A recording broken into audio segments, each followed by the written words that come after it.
할렐루야, 우리 하나님을 찬송합니다. 오늘 하나님께 예배하는 주일날, 또 7월의 마지막 날이네요.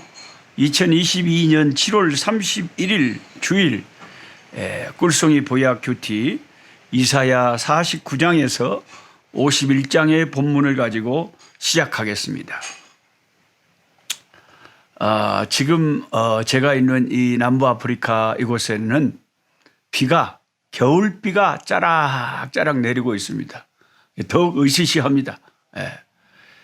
혹시 여러분에게 밖에서 내리는 겨울비 소리가 들릴지 안 들릴지는 모르겠지만 비가 왔다가 그쳤다가 왔다가 그쳤다 그러네요. 겨울비도 주시는 하나님. 겨울에 온 산하와 대지가 가물었지 않습니까? 그래 하나님이 겨울비를 또 주셔서 참 들풀 하나도 먹여 살리시고 계십니다. 우리 하나님. 천지 만물을 지으신 창조주 하나님은 천지 만물을 다 살 수 있도록 유지하시고 손으로 붙잡고 이끌어 가십니다. 처음이요 마지막이 되시는 하나님, 시작과 끝이 되시는 하나님. 모든 것이 하나님으로부터 시작되었고 하나님으로 말미암아 진행되고 하나님께서 끝을 맺으실 줄 믿습니다. 오늘은 이사야 그 본문의 49장에서 51장까지 말씀 중에 이사야 49장은 그렇지 않아도 이사야 전체가 우리 주 예수 그리스도에 관한 구약의 복음서라는 별명을 가진 그런 책이지만 이사야 49장에도 여호와의 종의 모습으로 예수님이 선명하게 등장을 하십니다. 그분은 원수를 정복하고 열방의 구원을 베풀기 위한 하나님의 선택된 무기였습니다. 또한 주님은 이스라엘이 실패했던 일, 뭘 실패했습니까? 하나님의 구원을 온 세상에 알리는 등대와 같은 빛의 역할을 이스라엘이 우상 숭배하고 범죄함으로 실패했죠. 이스라엘이 실패한 일을, 하나님의 구원을 온 세상에 알리는 일을 온전히 성취하실 우리 주 예수 그리스도십니다.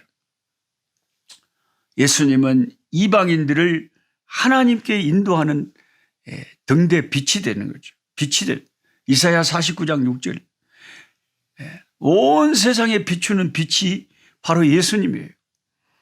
우리가 낮에 이렇게 하늘에 태양빛이 있으니까 사물이 보이고 길이 보이고 활동을 할 수가 있잖아요. 영적으로도 똑같은 거예요. 예수님이 사람들을 비추는 빛으로 오셨는데 이사야 49장 6절 말씀대로 이방인들을 하나님께로 인도하는 빛이신데 예수가 마음에 없는 사람들은 밤에 속한 자들이죠. 빛이 없으니까요. 그걸 자기들 눈에는 안 보이는 거예요. 영적인 세계가. 안 보이니까 없다고 생각을 해버린 거예요. 그리고 나중에 죽어서 진짜 영적인 세계가 있으면 그때는 이제 후회를 하는 거죠. 오메. 아니, 교회 말이 맞았네. 교회 다닌 사람들이 이런 말을 했는데, 오메, 성경이 맞았네. 그러면서 마지막 심판을 당하고 영적인 세계를 알고 나서야 그때 후회를 하지만 어리석은 부자처럼 누가복음 16장에 그때는 후회해도 다 소용이 없는 거죠. 지금 구원받는 때에, 지금 기회가 있을 때에, 지금이 예수 믿고 구원받을 때죠. 빛이 없으면 캄캄해서 아무것도 안 보입니다. 빛이 있어야 내가 가는 길을 아는 거죠. 아무리 시골에 못 배운 할머니라도 빛 대신 예수님을 믿는 분들은 어쩌면 그렇게 천국 가는 길을 잘 알고 있는지 몰라요. 그 할머니들 연세가 있는데도 늘 기도하시고 하늘 가는 밝은 길이 내 앞에 있으니 그 찬송을 부르면서 하늘 가는 길을 향해서 나아간다. 근데 예수, 빛이 마음에 없는 사람들은 캄캄한 어둠 속에 속해 있으니까 어두운 세상에 세상 것밖에 모르고 마귀한테 딱 속아 살다가 나중에 심판의 지옥불에 떨어진 뒤에야 어머 이럴 줄 알았으면 나도 교회 다닐 건디. 나가 왜 절에 댕겼을까? 나가 왜 무당을 섬겼을까? 내가 왜 조상신만 섬겼을까? 내가 왜 구원자 예수를 몰랐을까? 예수가 구원자고 예수가 빛이시구나. 그것을 나중에 깨달으면 이 사람들이 얼마나 억울하겠냐 그 말이죠. 그 음부에서 고통하던 부자와 똑같은 거죠. 하나님이 열방에게 약속하신 구원의 약속들을 예수님을 통해서 하나님은 성취하십니다. 이사야 49장 8절에 약속을 성취하시는 하나님의 언약의 성취자로서 예수님을 말하고 있습니다. 또한 이스라엘의 포로에서의 귀환은 메시아가 오실 때에 이루어질 구원받은 백성들의 영원한 자유와 해방의 예표죠. 그림자죠. 이사야 49장 22절에 이렇게 적혀 있습니다. 주 여호와가 이같이 이르노라.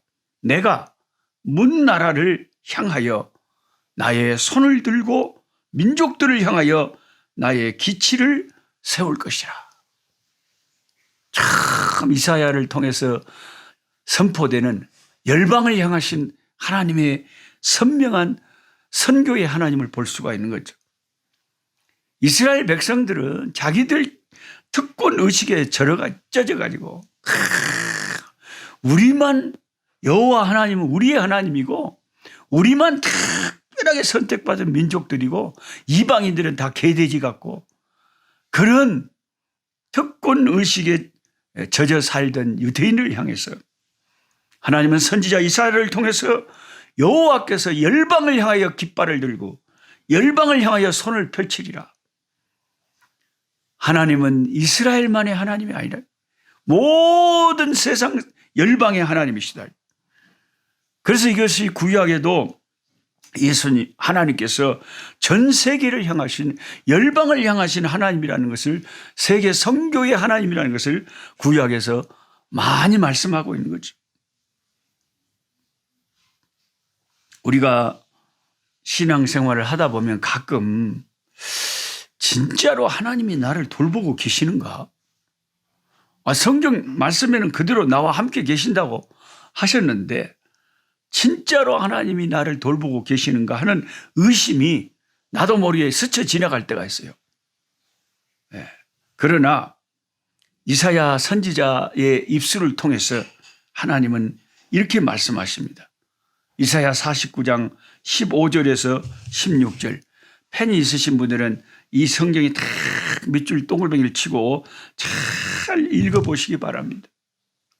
여인이 어찌 그 젖먹는 자식을 잊겠으며 자기 태에서 난 아들을 긍휼히 여기지 않겠느냐. 그들은 혹시 잊을지라도 나는 너를 잊지 아니하리라. 내가 너를 내 손바닥에 새겼고 너의 성벽이 항상 내 앞에 있느니라. 하나님이 하도 이스라엘 백성들이 긴가민가 하나님의 사랑, 하나님이 돌보심, 하나님의 함께하심이 참말인가. 그들이 이제 포로로 잡혀가서 더 낙심이 됐을 거 아닙니까? 하나님이 우리를 잊어버린 거 아닌가. 우리는 이렇게 희망 없이 조국도 없이 남의 노예살이나 하고 종살이나 하고 살아가야 될 운명인가 하고 낙심했을 거 아닙니까? 나중에. 그런데 하나님은 선지자를 통해서 소망을 주는 거예요. 어떻게 엄마가 젖먹이 아기를 잊어버릴 수가 있겠냐. 그런 일이 없다니. 그런데 혹시 엄마가 젖먹이는 아기를 잊어버릴지라도 나는 내 백성, 내 택한 백성들을 결코 잊지 않는다. 내가 너를 내 손바닥에 새겼다. 너의 성벽이 항상 내 눈에 있다. 언제나 하나님이 돌보고 생각하고 끔찍이도 아끼고 사랑한다는 거죠. 여러분 육신의 어머니가 자식 사랑하는 거 한번 보세요. 그 40이 넘어갔고 제가 아는 자매가 서울에 있는데 제가 이름은 말하지 않지만 그 자매가 40이 넘어서 시집 못 갈 줄 알았는데 또 특별하게 하나님의 섭리가 있어가지고 시집을 갔어요. 시집을 갔어. 제 아내가 중매를 했어요. 그래갖고 시집을 갔는데 아니 40이 넘어서 시집을 간 자매가 또 임신을 해가지고 아기를 낳은 거예요. 야, 참 하나님이 얼마나 또 은혜스럽고 감사한지 모르죠. 아기를 낳았는데 딸을 낳았어요. 딸을 낳았는데 딸이 나와서 깽깽 우는 그 모습도 신기하고, 그러니까 페이스북 친구인데 저랑 가끔 그 딸 사진을 올려서 글을 적어놔요. 엄마가 육아일기처럼 적는 거죠. 오늘은 아이가 엎었다는 거죠. 100일 만에 엎었다. 그 엎은 것이 너무 엄마한테는 신기하고 경이롭고 기쁜 거예요. 엄마 이쪽 가는 것이 어떻게 엎어버렸다냐. 그리고 엄마를 바라보고 싹 그 웃고 있는 그 모습을 찍어, 이건 전사보다 더 아름답고, 그 젖비린내 나는 아기가 엄마를 보고 웃는다. 빵긋빵긋 웃는다. 엄마는 24시간 이 자식, 내 태에서 난 자식, 이 자식이 우는 것도 이쁘고 똥을 싸는 것도 이쁘고 젖을 빨아먹는 것도 이쁘고 웃는 것도 이쁘고 엎어지는 것도 이쁘고 모든 게 이쁜 거예요. 왜? 내 새끼니까. 예? 짐승도 자기 새끼는 다 끔찍이도 생각하잖아요. 그런데 하나님이 왜 자기 백성을 생각하지 않겠냐? 이게 선지자를 통해서 하나님이 우리에게 하시는 말씀. 하나님이 우리 육신의 엄마보다도 훨씬 더 우리를 사랑하신다. 우리를 더 사랑하신다. 우리 집이 옛날에 가난했을 때, 제가 서울에서 신림동에서 자취를 하면서 대학을 다닐 때 엄니가 남대문 시장에 이제 물건 띄러 오셨어요. 우리 엄니가 남대문 시장에서 헌옷가지를 이제 띄다가 시골장에서 파셨는데, 그래서 이제 엄니가 이제 나 어떻게 사는가 자취집에 오셨는데, 내가 이제 엄니 왔다고 된장국을 폴폴 끓여갖고, 그때는 가난하고 돈이 별로 없으니까 그 정육점에 가서 고기를 살 돈은 없고, 비계. 지금은 뭐 비계도 그런 대로 사람들이 먹지만 옛날에는 비계를 잘 안 먹으니까 그게 쌌거든요. 비계를 사가지고 된장국에 동동 띄워가지고 푹 끓였는데, 그것을 이제 고기처럼 건져 먹는 거죠. 근데 엄니 이거 비계 잡수시오. 아이고 니 먹으라. 엄니 잡수란께. 아니 니 먹어라고 서로 엄니랑 나랑 그 둥둥 뜬 비계 잡수라고 서로 양보했던 기억이 납니다.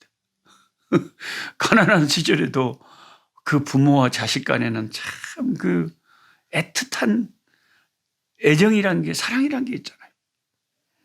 우리 죄 많은 우리 인간들도요, 자식이 엄마를 생각할 줄 알고 엄마가 자식을 끔찍이도 생각할 줄 압니다.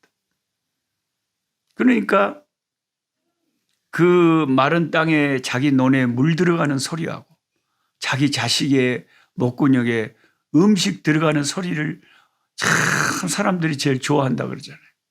부모는 자기 자식을 먹이고 입히고 씻겨주고 키워주면서 그저 자식 잘되기만을 얼마나 바랍니까? 이게 죄 있는 인간들도 자식에 대한 부모의 마음이 이런데, 하물며 하늘에 계신 우리 아버지, 하늘의 부모님이 세상의 부모보다 못하겠냐?